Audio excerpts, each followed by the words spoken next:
So you want to get into sim racing, but you don't have a PC and you need to use an Xbox or a PlayStation console. Well, there's a lot that you should know and even more to consider, so let's just get started.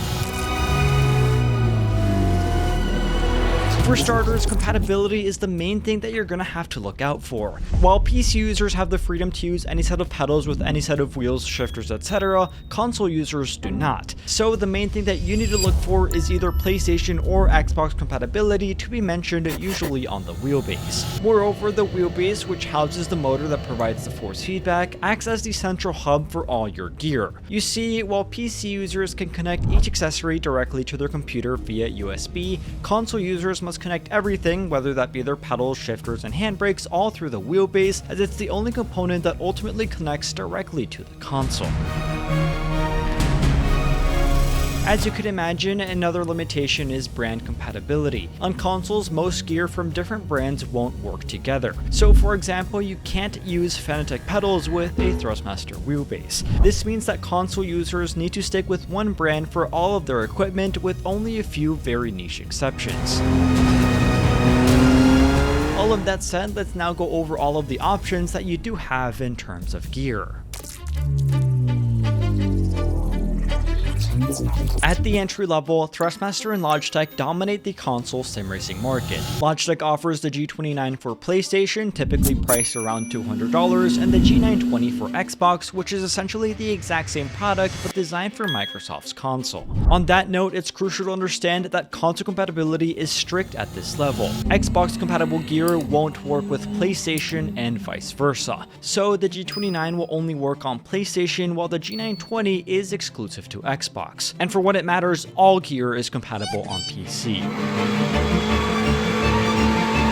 Anyways, Logitech also offers the G923, which is a slightly newer version with minor upgrades, although it's largely similar to its predecessors. All of these come bundled with a wheelbase, a wheel, and a set of pedals, thus providing everything that you might need to get started.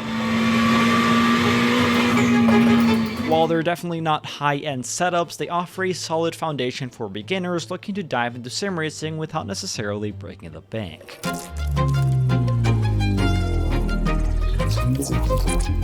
Thrustmaster, a rival company, has several more offerings, including the T128, the T248, the TMX, and the T150. All of those have either PlayStation or Xbox compatibility and are close competitors to those from Logitech. The one that you choose should really just be the one that you can get for cheapest, and especially consider the used market on, for example, Facebook Marketplace, where you can pick a lot of them up for around $100.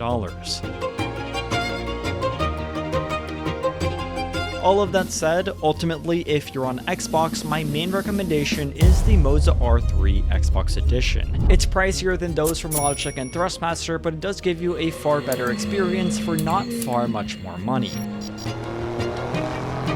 Keep in mind that in this case, it's not the wheelbase that provides the Xbox compatibility, but rather the steering wheel. This means that the R3 can only be used on Xbox if used with the included wheel. Interestingly, what this also means is that you can use a higher-end MOZA wheelbase like the R12 on Xbox if you use it with this wheel, which you can also purchase separately for $120. Anyways, moving on to the mid-range, here you'll find Thrustmaster again, but also a lot of others. Thrustmaster has the massively popular T300 for PlayStation or the TMX for Xbox. I would only recommend those if you can buy them used for like $200 or less, this being because they came out like over 10 years ago, use older tech, and generally aren't worth buying new for the money that they go for. However, if you do want something new, then the Thrustmaster T598 for PlayStation isn't bad. It retails for $500, but it does only come with a PlayStation version, so if you want something similar but for Xbox, the now $400 Turtle Beach Velocity 1 is worth taking a look at. Oh, and by the way, I have far more in-depth separate reviews on every single product that I've been mentioning in this video. Of course, all of those reviews, as well as links to purchase all of these items for as cheap as possible, are linked in the video description.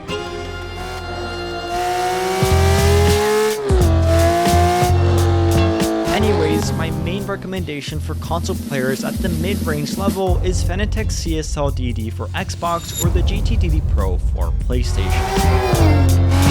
The CSL-DD can only be compatible with Xbox if you're using it with one of many Xbox-compatible Fanatec steering wheels. The CSL-DD will never work with PlayStation, but if that's what you want, then you need the GT-DD Pro. This is essentially the same thing except pricier, but with that wheelbase you are getting PlayStation compatibility regardless of the steering wheel that you use.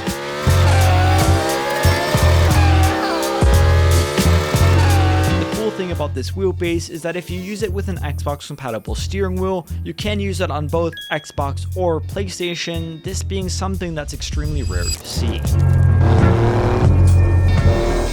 And now looking at the high-end sim racing products that work on consoles, Logitech is back with the G Pro Direct Drive wheelbase. It retails for around $1,000 for the bundle and has a PlayStation compatible variant. If you want to use it on Xbox, you'll need the Xbox compatible Logitech RS hub, but ultimately this is one of two high-end wheels with console compatibility.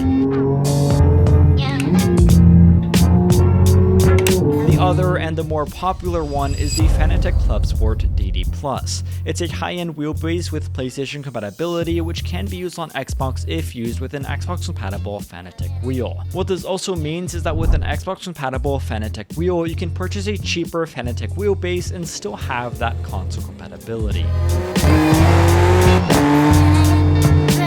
Now, keep in mind that there are still going to be other products that have console compatibility. However, the ones that I've listed in this video are generally the most popular ones and the ones that I've personally tested myself. Also, when it comes to sim racing games, keep in mind that there are quite a bit of options for both consoles. Xbox is going to have the Forza franchise exclusive, whereas PlayStation is going to have the Gran Turismo series. There's of course also going to be a lot of other sim racing titles that work for both consoles. These options aren't going to be as broad as you would get on PC, but it is enough to have a decent overall experience.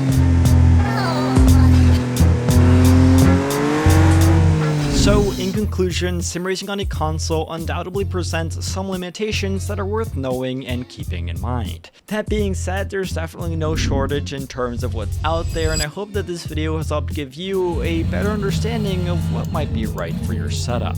So again, remember that my in-depth reviews and links to purchase everything that I've mentioned in this video can be found in the video description. And so with all of that said, thank you all for watching, stay safe, and have a fantastic rest of your day. I really need this video to reach the 8-minute mark, so enjoy this music for the rest of it. Also, for anyone still watching, how's your day going? Let me know in the comments and I'll know exactly who watched till the end.